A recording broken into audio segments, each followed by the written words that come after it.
Bonsoir à tous et bienvenue dans votre journal sur KMT, LCL, FM+, et OM5 TV, sur les réseaux Free, Orange, Numéricable et Bouygues en France. Voici quelques-uns des sujets que nous allons aborder ce soir. Certaines écoles du Lamentin sont restées fermées ce lundi 14 novembre, malgré le protocole de fin de conflit signé vendredi dernier. La semaine pour l'emploi des personnes handicapées se déroule sur fond de polémique. Didier Migaud, le premier président de la Cour des comptes, a fait parvenir à Alfred Marie-Jeanne, le président de la collectivité territoriale de Martinique, une longue lettre concernant les propos qu'il a tenus en séance plénière en octobre dernier. Enfin, ce lundi, c'était la journée mondiale du diabète, l'occasion une fois de plus de sensibiliser la population à cette maladie. Ce lundi 14 novembre, certaines écoles du Lamentin sont donc restées fermées, et cela malgré le protocole de fin de conflit signé vendredi dernier entre les employés communaux et les élus de la ville du Lamentin. Une mauvaise surprise pour les parents qui ont déposé leurs enfants ce matin. D'ailleurs, certains n'ont pas pu cacher leur colère. Une autre situation d'insatisfaction, les employés du casino La Batelière, en grève depuis jeudi dernier, ont organisé ce lundi 14 novembre une opération Molokoï entre Schœlcher et Fort-de-France, occasionnant ainsi de légères perturbations de la circulation. Rappelons que les grévistes réclament des augmentations de salaire, que la direction assure être actuellement dans l'incapacité de leur concéder. Des témoins ont été entendus ce lundi au sujet de la fusillade qui a eu lieu ce week-end au Lamentin. Rappelons que dimanche matin, les pompiers ont retrouvé une femme de 36 ans, inanimée, blessée par balle, à la tête et au thorax.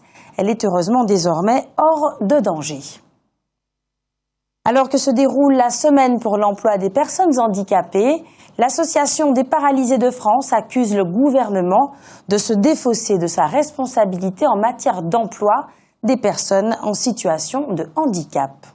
L'APF dénonce en effet une situation toujours plus préoccupante avec un nombre croissant de personnes en situation de handicap au chômage, plus de 65% en 4 ans. À l'approche des élections présidentielles et législatives de 2017, l'Association des paralysés de France estime que les organismes chargés de mettre en œuvre la loi de 2005 pour l'égalité des droits et des chances, la participation et la citoyenneté des personnes handicapées se heurtent à des difficultés croissantes de financement. C'est le cas de l'Association de gestion du Fonds pour l'insertion des personnes handicapées. Partenaire de la politique de l'emploi menée par les pouvoirs publics, l'AGFIP est pourtant aujourd'hui un acteur central de l'emploi et de la formation des personnes handicapées.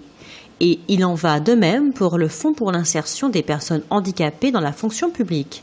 L'Association des paralysés de France déplore en outre que l'obligation d'emploi des travailleurs handicapés soit de plus en plus fréquemment remise en cause. Certes, l'APF reconnaît que le cumul de la prime d'activité avec les allocations handicap améliore le quotidien des personnes concernées, mais elle souligne qu'aucune mesure n'a été prise durant le quinquennat pour débloquer l'emploi direct des personnes en situation de handicap. Elle ajoute que la disposition de la loi travail concernant l'emploi accompagné arrive bien tard et ne concernera de toute façon que 600 travailleurs. L'APF annonce donc qu'elle enverra un plaidoyer à tous les candidats aux prochaines élections. Notez que, comme chaque année, la Journée mondiale du diabète a eu lieu ce 14 novembre, organisée par la Fédération internationale du diabète et soutenue par l'OMS, l'Organisation mondiale de la santé. Rappelons qu'il s'agit de la plus importante campagne mondiale de sensibilisation au diabète. En Martinique, ce lundi, des événements ont été organisés un peu partout dans l'île, notamment des matinées d'animation et d'information sur le diabète, la nutrition ou encore le sport. La presse hexagonale l'annonce pour ce lundi soir, mais en réalité, à cause du décalage chez nous, c'était hier, dans la nuit de dimanche à lundi, qu'il fallait scruter le ciel pour admirer la pleine lune la plus imposante depuis 1948. En effet, ce soir-là, l'astre nocturne avait un diamètre 7% supérieur et une luminosité 16% plus importante par rapport à une lune ordinaire, ce qui s'explique par le fait que la lune parfois surnommée pour l'occasion Superlune, est à sa distance la plus réduite de la Terre, soit 360 000 km. Cela correspond à une cinquantaine de fois la distance séparant la France de la Martinique. Pour observer à nouveau ce phénomène, il nous faudra patienter jusqu'en 2034. À partir d'aujourd'hui, lundi 14 novembre, notre territoire a accès à la 4G, à la 4G+, une nouvelle qui était très attendue par notre population, qui a tendance, et à juste titre, à fréquemment se plaindre du mauvais rapport qualité-prix dont nous souffrons en ce qui concerne les télécommunications.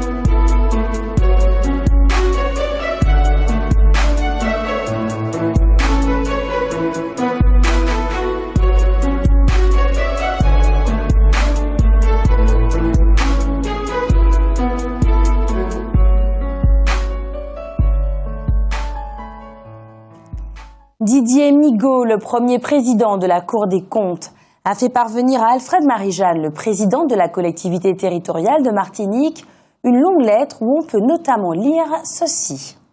Monsieur le Président, j'ai eu connaissance de la teneur du discours que vous avez prononcé en séance plénière du Conseil exécutif de la collectivité territoriale de Martinique, CTM, le 4 octobre 2016.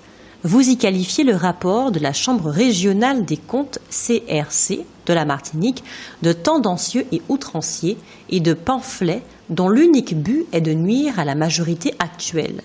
Vous ajoutez que toutes les règles de droit ont été violentées volontairement, sans aucun scrupule, et que, je cite toujours, « ce rapport pue la politique politicienne et la servilité ».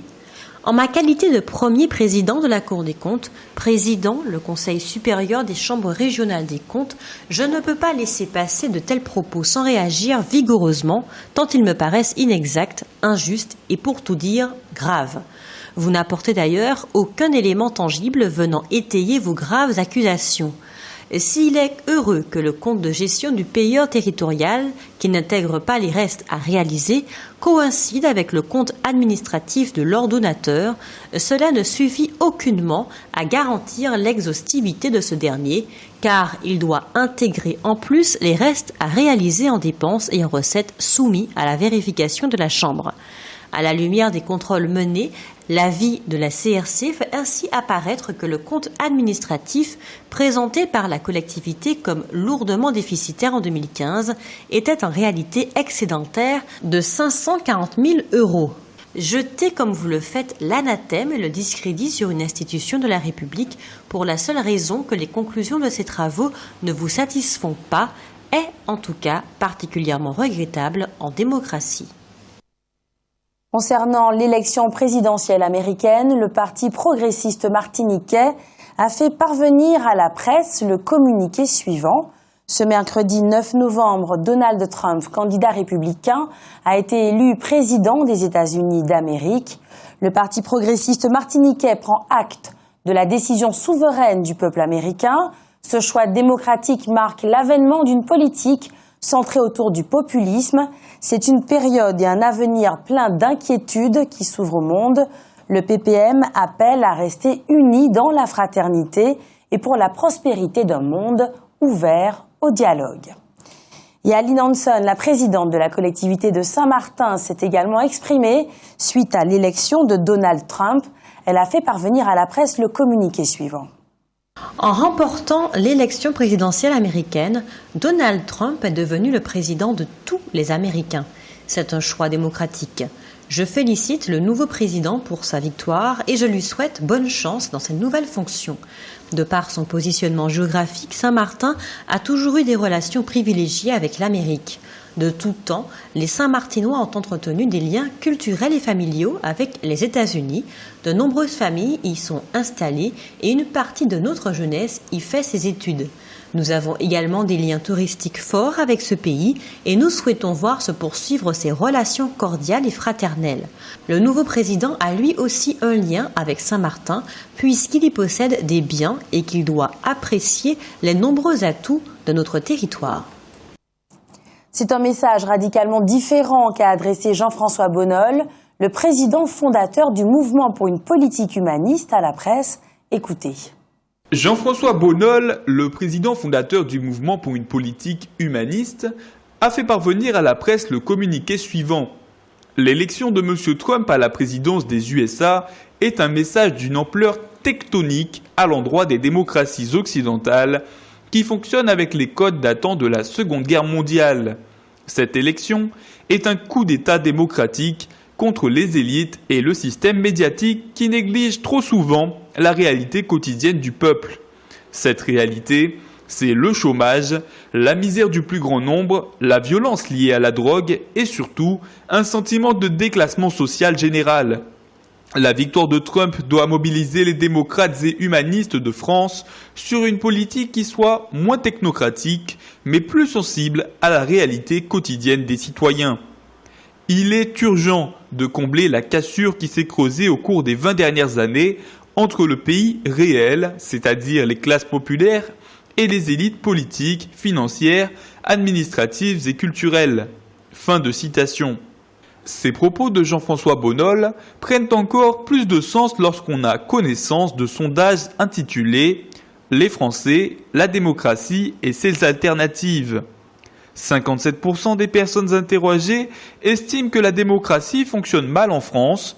77% des personnes interrogées estiment que le système démocratique lui-même fonctionne de moins en moins bien. Rappelons que les deux alternatives principales au régime démocratique sont la monarchie et la tyrannie. Les médias ne manquent pas une occasion de le souligner. Donald Trump n'a pas été aidé par son parti, celui des Républicains, pendant sa campagne. En réalité, le soutien peut prendre une autre forme. En effet, cela semble un peu plus compliqué que cela. En effet, une quinzaine d'États républicains ont considérablement durci les règles électorales pour faire en sorte que des millions d'Américains, des Noirs ou des jeunes, a priori favorables aux démocrates, ne votent pas. En effet, depuis 3 années, aux États-Unis, les élus locaux peuvent modifier le processus électoral comme bon leur semble. Exemple de brimade à l'encontre de certains électeurs. À Phoenix, dans l'Arizona, une ville majoritairement démocrate, 70% des bureaux de vote ont été fermés. Du coup, pour voter, il fallait faire des queues de plus de 5 heures. Au Texas, pour voter, il fallait soit un passeport, soit un permis de conduire, soit une autorisation de port d'armes. Pas évident pour des jeunes ou pour des Noirs. Toujours au sujet du résultat du scrutin, nous avons noté qu'aucune fête ostentatoire n'a marqué à New York, où il se trouvait, l'annonce de la victoire de Donald Trump. On sait qu'en revanche, une fête monstre avait été préparée par Hillary Clinton si elle avait été élue. Les observateurs ne savent pas trop comment commenter cette discrétion dans la victoire du nouveau président des États-Unis. Du coup, ils ne la commentent pas. On aura observé également ce soir-là la présence au plus près de Donald Trump d'un garçonnet d'environ 11 ans, un de ses fils. Là non plus, aucun commentaire, alors que... Toute l'actualité des régions d'outre-mer et des ultramarins de l'Hexagone sur outremernews.fr.